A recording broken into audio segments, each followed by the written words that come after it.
ತಂದೆಯಾದ ದೇವರೇ ನಿಮಗೆ ಸ್ತೋತ್ರ, ಯೇಸು ಸ್ವಾಮಿ ನಿಮಗೆ ಸ್ತೋತ್ರ, ಪರಿಶುದ್ಧಾತ್ಮ ದೇವರೇ ನಿಮಗೆ ಸ್ತೋತ್ರ ಸಲ್ಲಿಸ್ತೇವೆ. ದೇವರೇ, ಈ ವಾರ ಪೂರ್ತಿ ನಮ್ಮನ್ನ ನೀವು ಕಾದು ಕಾಪಾಡಿ, ಒಂದು ಕ್ಷಣವಾದ ನಮ್ಮನ್ನು ಮರೆಯದೆ, ಒಂದು ಕ್ಷಣವಾದ ನಮ್ಮನ್ನ ಕೈ ಬಿಡದೆ ಈ ದಿನದವರೆಗೆ ಕರೆತಂದಿರುವುದಕ್ಕಾಗಿ ಸ್ತೋತ್ರ ಸಲ್ಲಿಸ್ತೀವಪ್ಪ. ನಾವು ಕುಟುಂಬವಾಗಿ ಕೈಗಳನ್ನು ಎತ್ತುತ್ತಾ ನಿಮ್ಮ ಉಪಕಾರಗಳನ್ನ, ನಿಮ್ಮ ಒಳ್ಳೆ ಸಂಗತಿಗಳನ್ನ ನಾವು ಜ್ಞಾಪಿಸಿಕೊಂಡು ನಿಮ್ಮನ್ನ ಆರಾಧಿಸ್ತೇವೆ ಸ್ವಾಮಿ. ನಿನ್ನೊಂದಿಗೆ ಜೀವನ, ಕಣ್ಣೀರಲ್ಲೂ ಸುಂದರ ಪಯಣ. ನಿನ್ನೊಂದಿಗೆ ಜೀವನ, ಕಣ್ಣೀರಲ್ಲೂ ಅಂದದ ಪಯಣ. ನಿನ್ನೊಂದಿಗೆ ಜೀವನ, ಕಣ್ಣೀರಲ್ಲೂ ಸುಂದರ ಪಯಣ.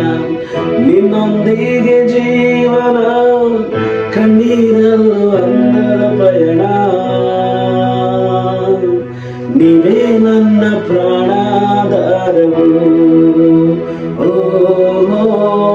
ನೀವೇ ನನ್ನ ಜೀವಾಧಾರವು. ನೀವೇ ನನ್ನ ಪ್ರಾಣಾಧಾರವು,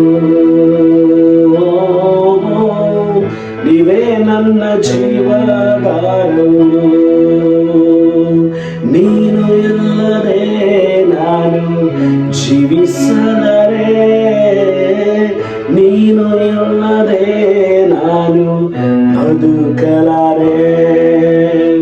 ನೀನು ಇಲ್ಲದೆ ನಾನು ಊಹಿಸಲಾರೆ, ನೀನು ಇಲ್ಲದೆ ನಾನು ಶೂನ್ಯವಯ್ಯ.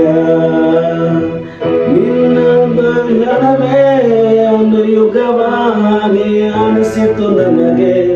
ಉಳಿದ ಈ ಹೃದಯ ಹುಡುಕಿತು ನಿನ್ನ ಪ್ರೀತಿಗಾಗಿ.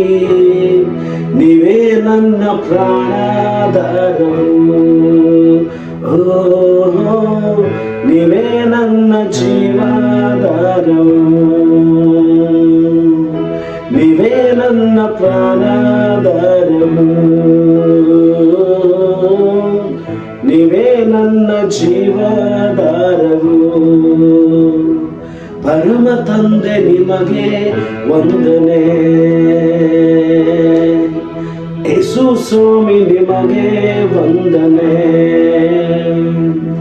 ತ್ರಯೇಕನೇ ನಿಮಗೆ ವಂದನೆ, ತ್ರಯೇಕನೇ ನಿಮಗೆ ವಂದನೆ. ಲಾರ್ಡ್ ಗಾಡ್, ತ್ರಯೇಕ ದೇವರೇ ನಿಮಗೆ ವಂದನೆ ಸ್ವಾಮಿ. ಈ ಮುಂಜಾನೆ ನಮ್ಮೊಂದಿಗಿರುವುದಕ್ಕಾಗಿ ಸ್ತೋತ್ರ, ಸ್ತುತಿ, ಘನತೆ, ಮಹಿಮೆ, ಗೌರವ ನಿಮಗೆ ಸಲ್ಲಿಸುತ್ತೇವೆ. ಯೇಸು ಸ್ವಾಮಿ ನಾಮದಲ್ಲಿ ಪ್ರಾರ್ಥಿಸಿ ಬೇಡಿ ಹೊಂದಿದ್ದೇವೆ ತಂದೆ. Amen, amen, hallelujah. ತಿರುಗಿ ಮುಂಜಾನೆ ಜಾವದಲ್ಲಿ ಹೊಸ ತಿಂಗಳಿಗಾಗಿ ನಿಮ್ಮ ನಾನು ಸ್ವಾಗತಿಸ್ತೇನೆ. ಹಾಲೆಲೂಯಾ. 7ನೇ ತಿಂಗಳನ್ನು ಮುಗಿಸಿದ್ದೇವೆ. 8ನೇ ತಿಂಗಳಲ್ಲಿ ನಾವು ಪ್ರವೇಶ ಮಾಡಿದ್ದೇವೆ ಪ್ರಿಯರೇ. ಆಮೇಲೆ ನಾನು ನಂಬ್ತೀನಿ 7ನೇ ತಿಂಗಳು ಮುಗಿದಿದೆ, 8ನೇ ತಿಂಗಳು ಆರಂಭವಾಗಿದೆ. ನಾನು ಹೇಳ್ತಾ ಇರ್ತೀನಿ, ನಮ್ಮ ಸಭೆಯಲ್ಲಿ 7 ಅನ್ನುವುದು ಪರಿಪೂರ್ಣವಾದಂಥ ಸಂಖ್ಯೆ ಆಗಿರುವುದಾಗಿದ್ರೆ, 8 ಅಂತ ನೋಡುವಾಗ ಮತ್ತೆ ಹೊಸ ಪ್ರಾರಂಭ, ಮತ್ತೆ ಒಂದು ಹೊಸ ಕಾರ್ಯದ ಒಂದು ಹೊಸ ಸ್ಟಾರ್ಟು, ಒಂದು ಹೊಸ ಬಿಗಿನಿಂಗ್ ಆಗಿರ್ತದೆ. ಹಾಲೆಲೂಯಾ. ಆಮೇಲೆ ಈ 7 ತಿಂಗಳು ನಮ್ಮ ಜೀವನದಲ್ಲಿ ಏನಾಗಿಲ್ಲ, ಅದನ್ನು ತಿರುಗಿ ದೇವರು ಹೊಸದಾಗಿ ನಮ್ಮೊಂದಿಗೆ ಮಾತನಾಡಲಿಕ್ಕಿದ್ದಾರೆ. ಹಾಲೆಲೂಯಾ.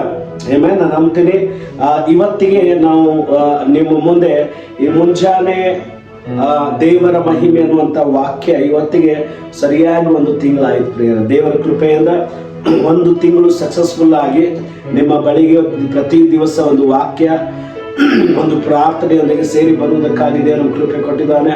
ಅದಕ್ಕಾಗಿ ನಾವು ದೇವರಿಗೆ ಬಹಳ ಬಹಳ ಬಹಳ ವಂದನೆಗಳನ್ನು ಸಲ್ಲಿಸ್ತೇನೆ. ದಯವಿಟ್ಟು ಮತ್ತು ಈ ಸೇವೆಗಾಗಿ ನೀವು ಪ್ರಾರ್ಥನೆ ಮಾಡಬೇಕೆಂಬುದಾಗಿ ನಿಮ್ಮೆಲ್ಲರಿಂದ ನಾನು ವಿನಂತಿಸಿಕೊಳ್ತೇನೆ. ಇವತ್ತು ನಾವು ನೋಡಲಿಕ್ಕಿರುವಂಥ ವಾಕ್ಯ ಭಾಗ ಮಾರ್ಕನ ಸುವಾರ್ತೆ 5ನೇ ಅಧ್ಯಾಯದ 36ನೇ ವಚನವನ್ನು ಓದಿಕೊಳ್ಳೋಣ. ಇವತ್ತು ದೇವರು ನಮಗೋಸ್ಕರ ಇಟ್ಟಿರುವಂಥ ವಾಕ್ಯ ಭಯಂಕರವಾದಂಥ ಭಾವವಾಗಿದೆ. ಆಮೇಲೆ ಈ 8ನೇ ತಿಂಗಳಿನಲ್ಲಿ ಇದನ್ನು ನಾವೆಲ್ಲರೂ ವಾಗ್ದಾನವಾಗಿ ತೆಗೆದುಕೊಳ್ಳೋಣ. 8ನೇ ತಿಂಗಳಲ್ಲಿ ಒಂದು ವಾಕ್ಯವನ್ನ ಒಂದು ಪ್ರವಾದನ ರೂಪಕವಾಗಿ ನಮ್ಮ ಜೀವನಕ್ಕೆ ನಾವು ಸ್ವೀಕರಿಸಿಕೊಳ್ಳೋಣ. ಆಮೇಲೆ ಸ್ತೋತ್ರ. ಈ ವಾಕ್ಯ ಹೇಳ್ತದೆ 36ನೇ ವಚನ, 5ನೇ ಅಧ್ಯಾಯ 36ನೇ ವಚನ, ಮಾರ್ಕ್ ಚಾಪ್ಟರ್ 5 ವರ್ಸ್ 36. ಅವರು ಆಡಿದ ಮಾತನ್ನು ಏಸು ಲಕ್ಷ್ಯ ಮಾಡದೆ ಸಭಾಮಂದಿರದ ಅಧಿಕಾರಿಗೆ ಅಂಜಬೇಡ, ನಂಬಿಕೆ ಮಾತ್ರ ಇರಲಿ. ಆಮೇಲೆ ಈ ಮುಂಚಾನೆ ಇವತ್ತು ದೇವರು ಈ ತಿಂಗಳಿಗೆ ಹೇಳೋದೇನೆಂದ್ರೆ ಅಂಜಬೇಡ, ನಂಬಿಕೆ ಮಾತ್ರ ಇರಲಿ. ಹಲ್ಲೆಲೂಯಾ. ಸೊ ನಾನು ನಿಮ್ಮನ್ನು ನೋಡಿ ಹೇಳ್ತೀನಿ, ಮುಂಜಾನೆ ಅಂಜಬೇಡ್ರಿ, ನಂಬಿಕೆ ಮಾತ್ರ ಇರಲಿ. ಈ ಇಡೀ ತಿಂಗಳು ನಂಬಿಕೆಯಿಂದ ನಾವು ಮುಂದೆ ಸಾಗುವಂತ ತಿಂಗಳಾಗಿರ್ತದೆ. ಸೈತಾನ್ ಎಷ್ಟಾಗತ್ತೋ ಅಷ್ಟು ನಮ್ಮನ್ನ ಆತನು ಅಂಜಿಸುವುದಕ್ಕಾಗಿ, ಭಯಪಡಿಸುವುದಕ್ಕಾಗಿ, ಹೆದರಿಸುವುದಕ್ಕಾಗಿ ಪ್ರಯತ್ನಿಸ್ತಾನೆ. ಆದರೆ ಅದೇ ವೇಳೆಯಲ್ಲಿ ಪವಿತ್ರಾತ್ಮ ದೇವರು ನಮ್ಮನ್ನ ಆ ಒಂದು ಹೆದರಿಕೆ ಅನ್ನುವಂತ ಆ ಒಂದು ವಿಷಯದ ಮೇಲೆ ನಾವು ಕಾಲು ನಾವು ಅದನ್ನ ತುಳಿದು ಮುಂದೆ ನುಗ್ಗುವಂತ ತಿಂಗಳು ಇದು ನಮಗೆ ಆಗಿರಲಿ ಎಂಬುದಾಗಿ ಪ್ರಿಯರೇ ನಾನು ನಿಮ್ಮಿಂದ ಕೇಳ್ಕೊಳ್ತಾ ಇದ್ದೀನಿ. ಹಲ್ಲೆಲೂಯಾ. ಸೊ ಬಹುಶಃ ಈ ತಿಂಗಳು ಬಹುಶಃ ನೀವು ಕೆಟ್ಟ ಸುದ್ದಿಯನ್ನು ಕೇಳಬಹುದು, ಅಂಜಬೇಡ್ರಿ. ಆಮೇಲೆ ಸೊ ಬಹುಶಃ ನಿಮಗೆ ಭಯ ಬರ್ಬೋದು, ಆತನ ಹೇಳ್ತಾನೆ ಭಯ ಪಡಬೇಡ್ರಿ. ಯಾಕಂದ್ರೆ ಯೇಸು ಹೇಳ್ತಾನೆ ಅಂಜಬೇಡ, ನಂಬಿಕೆ ಮಾತ್ರ ಇರ್ಲಿ. ಹಲ್ಲೆಲೂಯಾ. ಇದು ಈ ಘಟನೆ ನಾವು ಎಲ್ಲಿ ನೋಡ್ತೀವಿ? ಯಾವ ವ್ಯಕ್ತಿ ಬಗ್ಗೆ ಓದ್ತೇವೆ ಅಂದ್ರೆ ಯಾಯೀರನ ಬಗ್ಗೆ ಓದ್ತೇವೆ ನಾವು. ಈ ಘಟನೆ ಯಾಯೀರನು, ಆಮೇಲೆ ಅವನ ಮಗಳು ತೀರಿ ಹೋಗಿದ್ದಾಳೆ. ಅವನ ಮಗಳು ಅಸ್ವಸ್ಥರಾಗಿದ್ಲು.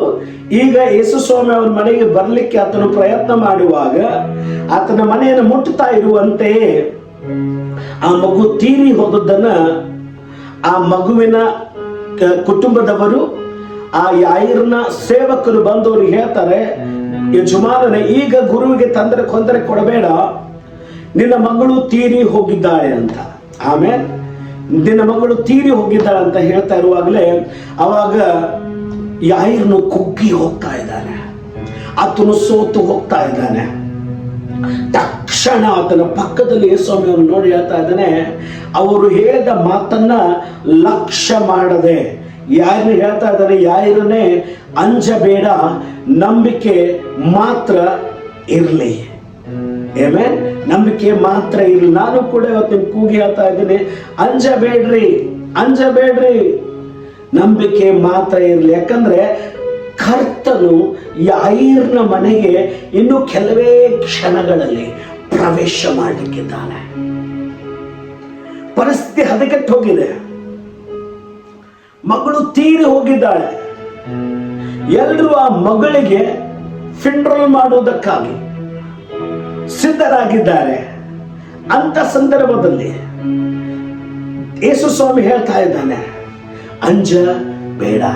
ಗಂಡ ಆದವರು ಹೆಂಡತಿಗೆ ಹೇಳ್ರಿ ಅಂಜಬೇಡ, ಹೆಂಡತಿ ಆದವಳು ಗಂಡನಿಗೆ ಹೇಳ್ರಿ ಅಂಜಬೇಡ, ಸ್ವಾಮಿ ಬರ್ತಾ ಇದ್ದಾನೆ. ಆಮೇಲೆ ಮಕ್ಕಳು ತಂದೆ ತಾಯಿಗಳಿಗೆ ಹೇಳ್ರಿ ಅಂಜಬೇಡ. ನೀನು ಭಯ ಪಟ್ರೆ ನೀನು ಮಹತ್ ಕಾರ್ಯ ಕಳ್ಕೊಳ್ತೀಯ. ಆದ್ರೆ ಧೈರ್ಯವಾಗಿ ನೀನು ಮುಂದೆ ನುಗ್ಗುವುದಾಗಿದ್ರೆ ಮಹತ್ ಕಾರ್ಯ ನೀನು ಹೊಂದಿಕೊಳ್ತೀಯ. ಆಮೇಲೆ ಹಲ್ಲೆಲೂಯಾ. ಈ ತಿಂಗಳು ಸೋತು ಹೋಗ್ಬೇಡ್ರಿ. ಈ ತಿಂಗಳು ಯಾವುದೇ ಕಾರಣಕ್ಕೂ ಸೋತು ಹೋಗ್ಬೇಡ್ರಿ. ಆಯ್ತು, ನಿಮ್ಮ ಪ್ರತಿಯೊಂದು ಯುದ್ಧದಲ್ಲಿ ದೇವರು ಜಯವನ್ನ ಕೊಡ್ತಾನೆ. ಆಮೇಲೆ ಹಲ್ಲೆಲೂಯಾ. ಒಂದು ಸಾರಿ ಈ ಒಂದು ಘಟನೆಯನ್ನ ನಿಮ್ಮ ಜ್ಞಾಪಕಕ್ಕೆ ನಾನು ತೆಗೆದುಕೊಂಡು ಬರ್ತೇನೆ. ಜಾರ್ಜ್ ಮುಲ್ಲರ್ ಅನ್ನುವಂಥ ಸೇವಕರ ಬಗ್ಗೆ ನಮಗೆಲ್ಲರಿಗೂ ಗೊತ್ತಿದೆ. ಇವರು ದೇವರ ಪ್ರೇರೇಪಣೆಯಿಂದ ಒಂದು ಅನಾಥಾಶ್ರಮವನ್ನ ಅವರು ನಡೆಸಲಿಕ್ಕೆ ಆರಂಭಿಸ್ತಾರೆ. ಬಟ್ ಅವರು ತಮ್ಮ ಜೀವನದಲ್ಲಿ ಒಂದು ನಿರ್ಧಾರ ಮಾಡ್ತಾರೆ, ಏನಂದ್ರೆ ನಾನು ಯಾರ ಬಳಿಗೂ ನನ್ನ ಕೈಯನ್ನು ಚಾಚೋದಿಲ್ಲ, ನಾನು ಯಾರ ಬಳಿಗೂ ಕೈ ಚಾಚೋದಿಲ್ಲ, ನಾನು ಯಾರಿಗೂ ಪತ್ರಗಳನ್ನ ಬರೆಯುವುದಿಲ್ಲ, ನಾನು ಯಾರಿಂದಲೂ ನನ್ನ ಸಹಾಯವನ್ನು ಕೇಳುವುದಿಲ್ಲ.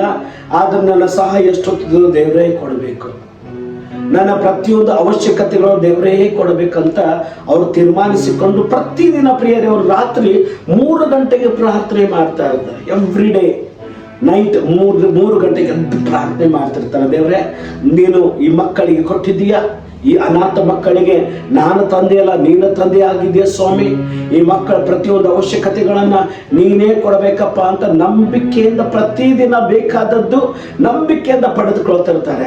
ಆ ಮಕ್ಕಳಿಗೆ ಊಟ ನಂಬಿಕೆಯಿಂದ ಪಡೆದುಕೊಳ್ತಿರ್ತಾರೆ. ನಮ್ಮ ಮಕ್ಕಳಿಗೆ ಬಟ್ಟೆ ನಂಬಿಕೆಯಿಂದ ಪಡೆದುಕೊಳ್ತಿರ್ತಾರೆ. ಆ ಮಕ್ಕಳಿಗೆ ಶಾಲೆಗೆ ಬೇಕಾಗಿದ್ದ ಪ್ರತಿಯೊಂದೊಂದು ಅವಶ್ಯಕತೆಗಳು ನಂಬಿಕೆಯಿಂದ ಪ್ರಾರ್ಥನೆ ಮಾಡಿ ಪಡೆದುಕೊಳ್ತಿರ್ತಾರೆ. ಒಂದು ಸಾರಿ ಹೀಗೆ ಘಟನೆ ಆಗ್ತದೆ, ಒಂದು ಸಾರಿ ಹೀಗೆ ಆಗತ್ತೆ. ಆ ಮಕ್ಕಳಿಗೆ ಒಂದು ದಿವಸ ಊಟನೇ ಇಲ್ಲಂಗೆ ಆಗ್ಬಿಡ್ತದೆ. ಮುಂಜಾನೆ ಎದ್ದು ಮಕ್ಕಳು ಎದ್ದು ಹಾಲು ಕುಡಿಲಿಕ್ಕೆ ಅಂತ ಹೋಗ್ತಾರೆ, ಅವರಿಗೆ ಹಾಲೇನಲ್ಲ. ಮುಂಜಾನೆ ಎದ್ದು ಮಕ್ಕಳು ಪ್ಲೇಟ್ ತಕ್ಕೊಳ್ಳಿಕ್ಕೆ ಪ್ಲೇಟ್ ನಾಷ್ಟ ನೋಡಿದ್ರೆ ನಾಷ್ಟ ಇಲ್ಲ. ಅವ್ರಿಗೆ ಏನ್ ಮಾಡ್ಬೇಕು ಗೊತ್ತಾಗೋದಿಲ್ಲ. ಅಲ್ಲಿ ಅವರು ಬೇಗನೆ ಹೋಗಿ ಜಾರ್ಜ್ ಮುಲ್ಲರ್ಗೆ ಹೇಳ್ತಾರೆ, ಡ್ಯಾಡಿ ಇವತ್ತು ನಮ್ಗೆ ಊಟಕ್ಕೆ ಇಲ್ವಾ, ನಮ್ಗಿವತ್ತು ನಾಷ್ಟ ಇಲ್ವಾ ಅಂತಂದಾಗ ಜಾರ್ಜ್ ಮುಲ್ಲರ್ ಅಂತಾರೆ, ಹೋಗಿ ನಿಮ್ಮ ಪ್ಲೇಟನ್ನು ತಕ್ಕೊಂಡು ನೀವು ಪ್ರಾರ್ಥನೆ ಮಾಡ್ರಿ, ನಾನು ಕೂಡ ಹೋಗಿ ಪ್ರಾರ್ಥನೆ ಮಾಡ್ತೀನಿ ಅಂತ ಹೇಳಿ ಹೋಗಿ ತಮ್ಮ ರೂಮಿನ ಬಾಗಿಲ ಮುಚ್ಚಿಕೊಂಡು ಜಾರ್ಜ್ ಮುಲ್ಲರ್ ಅವರು ಪ್ರಾರ್ಥನೆ ಮಾಡ್ಲಿಕ್ಕೆ ಆರಂಭ ಮಾಡ್ತಾರೆ. ಆಮೇಲೆ ಹಲ್ಲೆಲೂಯ. ಸೊ ಅವಾಗ ನೆನೆಸದ ರೀತಿಯಲ್ಲಿ, ಯಾಕಂದ್ರೆ ಇವ್ರದ್ದು ಒಂದು ಹಠ ಏನಂದ್ರೆ, ನನ್ನ ಕೈ ಚಾಚಬಾರ್ದು, ನಾನು ಯಾರ ಕಡೆನೂ ಬೇಡಬಾರ್ದು. ಇವರು ಭಯ ಪಡೋದಿಲ್ಲ. ಇವರು ಊಟ ಇಲ್ಲ, ಸಾವಿರಾರು ಮಕ್ಕಳು ಪ್ರಿಯರೇ, ಊಟ ಇಲ್ಲ ಅಂತ ಅಂಜೋದಿಲ್ಲ. ಇವರಿಗೆ ಒಂದು ನಂಬಿಕೆ ಇದೆ, ಏನಂದ್ರೆ ತಕ್ಕ ಸಮಯದಲ್ಲಿ ನನ್ನ ದೇವರು ನನ್ನ ಪ್ರತಿಯೊಂದು ಅಗತ್ಯತೆಗಳನ್ನ ಬಿಡುಗಡೆ ಮಾಡ್ತಾನೆ. ಹೋಗಿ ಮೊಣಕಾಲ ಹಾಕಿ ಪ್ರಾರ್ಥನೆ ಮಾಡ್ಲಿಕ್ಕೆ ಆರಂಭ ಮಾಡ್ತಾರೆ. ದೇವರೇ, ನೀನು 2 ಮೀನ 5 ರೊಟ್ಟಿಯನ್ನ 5,000 ಜನರಿಗೆ ನೀನು ಕೊಟ್ಟ ದೇವರಪ್ಪ. ಇವತ್ತು ನೀನು ಕೊಟ್ಟರೆ ಇವತ್ತು ಮಕ್ಕಳು ಉಂಡು ಅವರು ಬ್ರೇಕ್ಫಾಸ್ಟ್ ಮಾಡಿ ಸಂತೋಷವಾಗಿ ಶಾಲೆಗೆ ಹೋಗ್ತಾರೆ. ಇಲ್ಲದೆ ಹೋದ್ರೆ ಆ ಮಕ್ಕಳು ಉಪವಾಸ ಹೋಗ್ಬೇಕಾಗುತ್ತೆ. ನೀನೇ ಸಹಾಯವನ್ನ ಕಳಿಸುವಂತ ಪ್ರಾರ್ಥನೆ ಮಾಡ್ತಾರೆ. ಆಮೇಲೆ ನೆನೆಸದ ರೀತಿಯಲ್ಲಿ ಕೆಲವೇ ಕ್ಷಣಗಳಲ್ಲಿ ಅವ್ರ ಗೇಟ್ ಮುಂದೆ ಒಂದು ಗಾಡಿ ಬಂದು ನಿಂತ್ಕೋತದೆ. ಆ ಕಡೆಯಿಂದ ಮನುಷ್ಯ ಓಡಿ, ಆ ಕಡೆಯಿಂದ ಡ್ರೈವರ್ ಬಂದು ಇವರ ಮನೆಯನ್ನ ಬಾಗಿಲನ್ನ ಬಾರಿಸ್ತಾನೆ. ಬಾರಿಸಿದ ನಂತರ ಯಾರೋ ಬಾಗಿಲು ತೆರೆದು ನೋಡಿದಾಗ ಇವನು ಹೇಳ್ತಾನೆ, ಇದು ನಾನು ಕೇಳಿಸಿಕೊಂಡಿದ್ದು ಅನಾಥಾಶ್ರಮ ಅಂತ ಕೇಳಿಸಿಕೊಂಡೆ. ನನ್ನ ಗಾಡಿ ನಿಮ್ಮ ಒಂದು ಅನಾಥಾಶ್ರಮದ ಕಡೆಗೆ ಪಂಚರ್ ಆಗಿದೆ, ಕೆಟ್ಟ ಹೋಗಿದೆ. ತುಂಬಾ ಬೇಕರಿಯ ಬ್ರೆಡ್ಗಳು, ತುಂಬಾ ಬೇಕರಿಯ ಐಟಮ್ ಇದೆ. ನಾನು ಮುಂದಿನ ಊರಿಗೆ ಹೋಗ್ಬೇಕಂದ್ರೆ ಯಾವಾಗ ಹೋಗ್ತೇನೆ ಗೊತ್ತಿಲ್ಲ, ಎಲ್ಲ ಕೆಟ್ಟು ಹೋಗ್ತದೆ. ಆ ವ್ಯಕ್ತಿ ಅವ್ರಿಗೆ ಸೇವಕರ ಮುಂದೆ, ಜಾರ್ಜ್ ಮುಲ್ಲರ್ ಮುಂದೆ ಕೈ ಮುಗಿದು ಕೇಳ್ಕೊತಾರೆ, ದಯವಿಟ್ಟು ನಿಮ್ಗೇನು ಅಭ್ಯಂತರ ಇಲ್ಲ ಅಂದ್ರೆ ಈ ಊಟ ನಿಮ್ಮ ಮಕ್ಕಳಿಗೆ ನೀವು ಕೊಡ್ತೀರಾ? ಕೆಟ್ಟು ಹೋಗ್ತದೆ, ಕೆಡಿಸೋದು ನನಗೆ ಮನಸ್ಸಿಲ್ಲ. ಆಮೇಲೆ ಅದ್ಭುತಕರವಾದ ರೀತಿಯಲ್ಲಿ ಆ ಮಕ್ಕಳಿಗೆ ತಕ್ಕ ಸಮಯದಲ್ಲಿ ದೇವರು ಊಟವನ್ನು ಒದಗಿಸ್ತಾನೆ. ಆಮೇಲೆ ಸೊ ಅಂಜಬೇಡ್ರಿ, ಮುಂಜಾನೆ ಹೇಳ್ತಾನೆ ಅಂಜಬೇಡ್ರಿ. ಡಾಕ್ಟರ್ ಏನಾದ್ರು ಹೇಳಿದ್ದಾರ, ಅಂಜಬೇಡ್ರಿ, ದೇವರು ಅದ್ಭುತ ಮಾಡ್ತಾನೆ. ಜನರು ಏನಾದ್ರು ಹೇಳ್ತಾ ಇದ್ದಾರ, ಅಂಜಬೇಡ್ರಿ, ದೇವರು ಅದ್ಭುತ ಮಾಡ್ತಾನೆ. ಪರಿಸ್ಥಿತಿಗಳು ಏನಾದ್ರು ಕೂಗಿ ಹೇಳ್ತಾ ಇವೆ, ಅಂಜಬೇಡ್ರಿ, ದೇವರು ಅದ್ಭುತ ಮಾಡ್ತಾನೆ. ಯೇಸು ಸ್ವಾಮಿ ಯಾರನ್ನ ಹೇಳ್ದಂತೆ ಅಂಜಬೇಡ, ನಂಬಿಕೆ ಮಾತ್ರ ಇರಲಿ ಅಂತ ಹೇಳಿದ ಹಾಗೆ ಒಂದು ಕೆಲವೇ ಕ್ಷಣದಲ್ಲಿ ಯಾರನ್ನ ಮನೆಗೆ ಹೋದ. ಯಾಯಿರನ ಮಗಳ ಕೈಯನ್ನ ಹಿಡಿದು ಹೇಳ್ತಾನೆ, ಅಮ್ಮಣಿ ಎದ್ದೇಳು, ತಲೆ ತಾಕೋ ಅಂತ ಹೇಳ್ತಾ ಇರುವಾಗಲೇ ಆ ಮಗು, ಸತ್ತು ಹೋದಂತ ಮಗುವಿನಲ್ಲಿ ಪ್ರಾಣ ಮರಳಿ ಬರ್ತದೆ, ಜೀವ ಮರಳಿ ಬರ್ತದೆ. ಆ ಮಗು ಎದ್ದು ಕೂತ್ಕೊಳ್ತಾ ಇರ್ತದೆ. ಆಮೇಲೆ ಈ ತಿಂಗಳು ದೇವರು ನಮ್ಮ ಜೀವನದಲ್ಲಿ ಮುಗಿದು ಹೋದದ್ದನ್ನ ತಿರುಗಿ ಎಬ್ಬಿಸುವ ದೇವರು, ಎಲ್ಲ ನಾಶವಾದದ್ದನ್ನ ತಿರುಗಿ ದೇವರು ಎಬ್ಬಿಸುವ ದೇವರು. ಆಮೇಲೆ ಮರಣವನ್ನ ದೇವರು ಜಯಿಸಿ ತಿರುಗಿ ಜೀವಕ್ಕೆ ತರುವಂತ ದೇವರು. ನಿಮ್ಮ ಬಿಸ್ನೆಸ್ ನಲ್ಲಿ ನೀವು ಸೋಲನ್ನು ನೋಡ್ತಾ ಇದ್ದೀರಾ, ಲಾಸ್ ಅನ್ನು ನೋಡ್ತಾ ಇದ್ದೀರಾ, ಈ ತಿಂಗಳು ಒಂದು ಹೊಸ ಆರಂಭ ದೇವರು ನಿಮಗೆ ಕೊಡ್ತಾನೆ. ಆಮೇಲೆ ದೇವರ ವಾಕ್ಯಗಳಿಂದ ನಿಮ್ಮನ್ನ ಹೇರಳವಾಗಿ ಆಶೀರ್ವಾದ ಮಾಡಲಿ. ಈ ಆಗಸ್ಟ್ ತಿಂಗಳು ನಿಮ್ಮ ಜೀವಿತದಲ್ಲಿ ದೊಡ್ಡ ಬಿಡುಗಡೆ ತಿಂಗಳಾಗಿ, ಆಶೀರ್ವಾದದ ತಿಂಗಳಾಗಿ ಮಾರ್ಪಡಿಸ್ಲಿ. ಕಣ್ಣುಗಳು ಮುಚ್ಚಿಕೊಂಡು ನಾವು ಪ್ರಾರ್ಥನೆ ಮಾಡೋಣ. ತಂದೆಯಾದ ದೇವರೇ, ನಿಮಗೆ ಸ್ತೋತ್ರ. ದೇವರೇ, ಸ್ತುತಿಯ ಸಿಂಹಾಸನದೊಡನಾಗಿದ್ದಿರೋದಕ್ಕಾಗಿ ಸ್ತೋತ್ರ. ನಿನ್ನ ಮಕ್ಕಳನ್ನ ಬಲಪಡಿಸು, ನಿನ್ನ ಕಟ್ಟು ಸ್ವಾಮಿ ಕರ್ತನೆ. ಈ 7 ತಿಂಗಳು ಹೇಗೆ ನೀವು ನಮ್ಮನ್ನ ಕೈ ಹಿಡಿದುಕೊಂಡು ನಡೆಸಿದ್ದೀರಾ, ಹಾಗೆ ದೇವರೇ 8ನೇ ತಿಂಗಳು ಸಹ ನೀವು ನಮ್ಮನ್ನು ನಡೆಸ್ತೀರಂತ ದೃಢ ನಂಬಿಕೆ ನಮಗುಂಟಪ್ಪ. ಯೇಸುವಿನ ನಾಮದಲ್ಲಿ ಸೇವಕನಾಗಿದ್ದುಕೊಂಡು ಪ್ರತಿಯೊಬ್ಬರ ಕುಟುಂಬಕ್ಕೆ ಶುಭವಾಗಲಿ, ಆಶೀರ್ವಾದ ಆಗಲಿ, ಏಳಿಗೆ ಆಗಲಿ, ಸಮೃದ್ಧಿ ಆಗಲಿ. ಪ್ರಾರ್ಥನೆಗಳನ್ನು ಕೇಳಿ ಕೈ ಸ್ತೋತ್ರ. ಯೇಸು ಕ್ರಿಸ್ತನ ನಾಮದಲ್ಲಿ ಪ್ರಾರ್ಥಿಸಿ ಬೇಡಿ ಹೊಂದಿದ್ದೇವೆ ತಂದೆ. ಆಮೇನ್, ಆಮೇನ್. ದೇವರ ನಿಮ್ಮನ್ನ ಹೇರಳವಾಗಿ ಆಶೀರ್ವದಿಸಲಿ. ಸೋಮವಾರ ಮುಂಜಾನೆ ಮತ್ತೊಂದು ಹೊಸ ವಾಕ್ಯದ ಜೊತೆಗೆ ನಾವು ಸೇರಿ ಬರೋಣ. ದೇವರ ನಿಮ್ಮನ್ನ ಆಶೀರ್ವದಿಸಲಿ.